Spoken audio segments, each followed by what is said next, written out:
Thank you.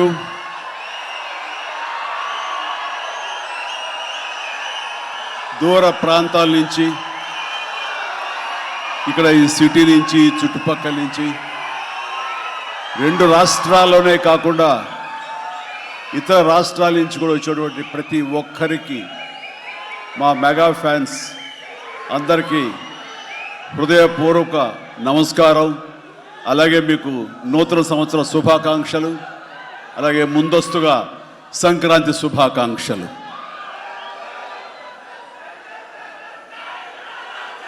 ఇక్కడ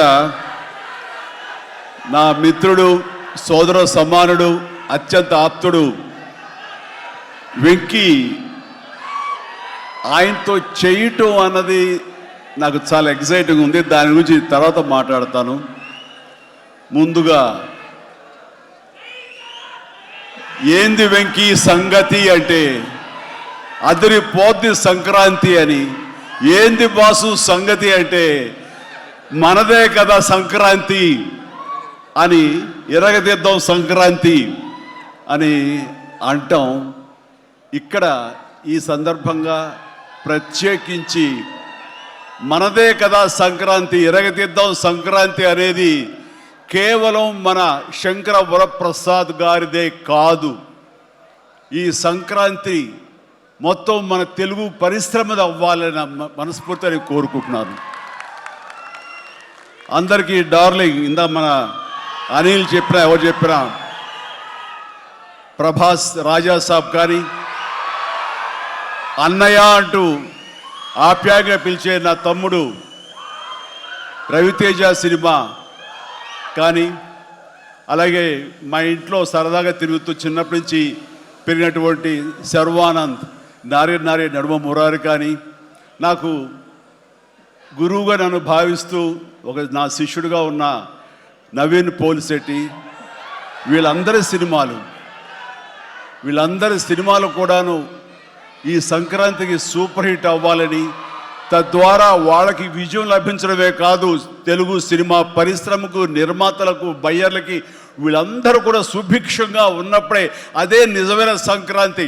ఆ సంక్రాంతి కావాలనే కోరుకుంటున్నాం, జరుగుతుందని ఆశాభావన వ్యక్తం చేస్తారు. అది మీరు ఇచ్చి తీరుతారన్నటువంటి ప్రగాఢ నమ్మకం అయితే నాకు ఉన్నది. ఈ 2026 సంక్రాంతి తెలుగు పరిశ్రమ మర్చిపోకూడదు. అలాంటి సంక్రాంతి మీరు మాకు ఇవ్వాలి. ఎందుకంటే ఇక్కడ ప్రతి cinema comedy genre, family genre తోటి, ఎంటర్టైన్మెంట్ జోనర్ తోటి పెర్ఫెక్ట్ సంక్రాంతికి వచ్చే సినిమా, సంక్రాంతికి నచ్చే సినిమాలు ఇవన్నీ. కాబట్టి ఈ సంక్రాంతి అన్ని సినిమాలు బాగా ఆడతాయి అనుకుంటున్నాను. ఆడేలా చేసే బాధ్యత మీది. దయచేసి అన్న సినిమాల్ని థియేటర్కి వెళ్ళే చూడండి, థియేటర్లోనే ఆస్వాదించండి, అలాగే మీరు ఆశీర్వదించండి కూడాను.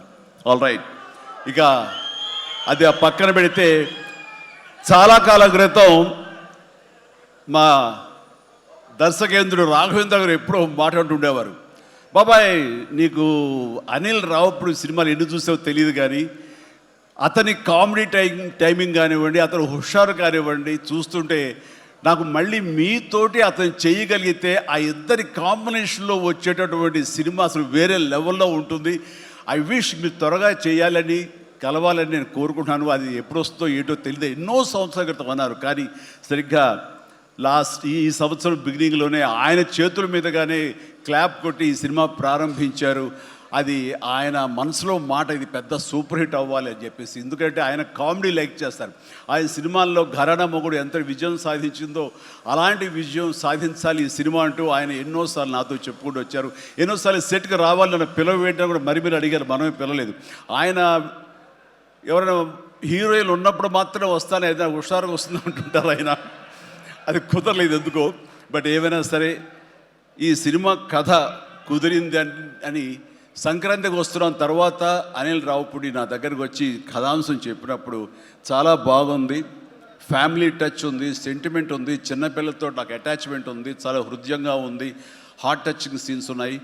ఇలాంటి సినిమాకి ఆ కామెడీ జోనర్ సినిమా కలిస్తే కనుక నీ స్టైల్లో చాలా బాగుంటుంది. నాది ఒక ఎస్పీజీ క్యారెక్టర్ కాబట్టి ఇది నేను కొంచెం వైవిధ్యంగా డిఫరెంట్గా చేస్తే కనుక డెఫినెట్లీ బాగుంటుంది. డిజైన్ చేద్దామంటే అస్సలు వైవిధ్యం వద్దండి.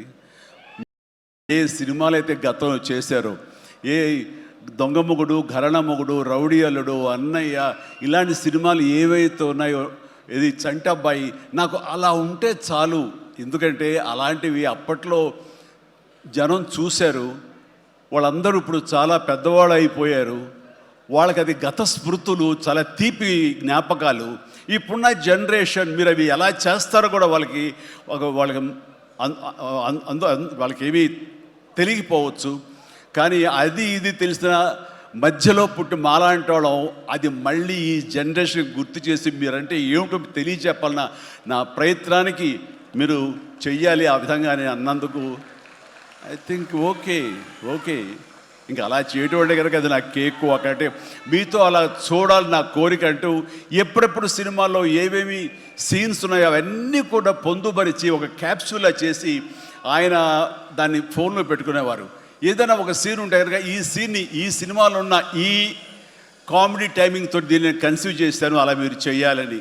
అండ్ ఈ సీను ఈ సినిమాలో ఫలానా సినిమాలో ఘరణ మొగుడులాగా ఇలాగా వైఫ్ తోటి మీరు కన్సీవ్ చేసి అలా చేయాలంటూ చాలా చక్కటి హోంవర్క్ చేసుకుని నా బాడీకి నాకు ఏది కంఫర్టబుల్లో ఆ విధంగా తను ఆ సీన్స్ని కన్సీవ్ చేసుకుంటూ చాలా సరదాగా చేసుకుంటూ వచ్చాం. ఈ సినిమాలో నవీన్ మన అనిల్తో చేయటం అనేది నాకు ఒక చక్కటి ఎక్స్పీరియన్స్. అంటే ఈ ఎక్స్పీరియన్స్ ఎలాంటిది అంటే సినిమా షూటింగ్ అయిపోయిన ఆఖరి రోజున చాలా ఎమోషనల్గా ఫీల్ అయ్యాను నేను. ఎందుకంటే ఏదైనా ఒక సినిమా అయ్యిందంటే అబ్బా చాలరా అయిపోయింది, ఇంక చాలు, గుమ్మడిగా కొట్టేస్తారు, ఇంక మనం వేరే సినిమా షిఫ్ట్ అయిపోవచ్చు అన్న ఆ మూడ్లో ఉంటాం. కానీ సినిమా అయ్యే రోజున ఆఖరి రోజు అయితే కనుక నేను ఈ కాలేజీ వదిలేసి వెళ్ళిపోయి ఆఖరికి చూడండి ఫేర్వెల్ పార్టీ అప్పుడు అందరూ ఒకళ్ళొకరు ఎమోషనల్గా ఉంటారు.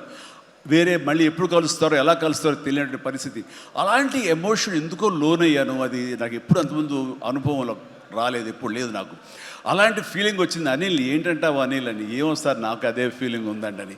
ప్రతిరోజు ఒక ఎక్స్కర్షన్కి వెళ్ళినట్టు, ప్రతిరోజు ఒక పిక్నిక్ వెళ్ళినట్లుగా సరదాగా జరుగుతూ మార్నింగ్ 9 నుంచి 8 నుంచి ఈవినింగ్ 7:30, 8 వరకు కూడా ఎంత చక్కగా సరదాగా జరిగిందంటే నాకు ఎప్పుడు ఇంత బాగా జరిగిందంటే మరీ పూర్వం ఆ రోజుల్లో వాళ్ళు గుర్తుకొచ్చింది. కానీ ఈ మధ్యకాలంలో ఇంత సరదాగా ఎంత హుషారుగా జరిగిన సినిమాలు అయితే నాకు ఇది చేయలేదు. దానికి ప్రధానమైన కారణం సీన్ కానివ్వండి, అది మేము చేసే విధానం అయితే ఉండొచ్చు, కానీ మా చేత నడిపించిన విధానం, అందరినీ అంత సరదాగా పెట్టినటువంటి అట్మాస్ఫియర్ క్రియేట్ చేసినట్టు ఇది కేవలం అనిల్ రావిపూడికి మాత్రమే చెందుతుంది. అండ్ ఎక్కడ ఏది టైం తెలియనివాడు, ప్రతి ఒక్కరిని on the screen off the screen హుషారుగా ఉంచుతాడు. ఇలాంటి డైరెక్టర్లు దొరికితే కనుక ఎవరైనా సరే ఇలాంటి క్యారెక్టర్స్ చాలా ఈజీగా చేసేయగలరు. అండ్ మరీ ముఖ్యంగా అనిల్ రావిపూడి గురించి నేను చెప్పాలనుకున్నది, ప్రతి ఒక్కరు కూడా తెలుసుకోవాల్సింది ఏంటంటే ఈ సినిమా ఆల్రెడీ సూపర్ హిట్ అయిపోయింది. ఏ రకంగానంటే బడ్జెట్ పరంగా విత్ ఇన్ ది లిమిట్, అలాగే డేస్ పరంగా అనుకున్న దానికంటే తక్కువ రోజు ఇది అత్యద్భుతంగా తీయగలిగాడు. ఒక సినిమా సూపర్ హిట్ అయిందని ఎలా చెప్పగలవంటే డైరెక్టర్ మొత్తం తన గ్రిప్లో ఉంచుకుని అది బడ్జెట్ దాటనివ్వకుండా విత్ ఇన్ ది టైం చేయగలటం అనేది ఆ సినిమాకి అది మొదటి సక్సెస్. ఎన్ని సినిమాలు ఈ రకంగా ఉన్నాయో చెప్పండి అంటే చాలా తక్కువగా మనం లెక్క పెట్టుకోవాలి.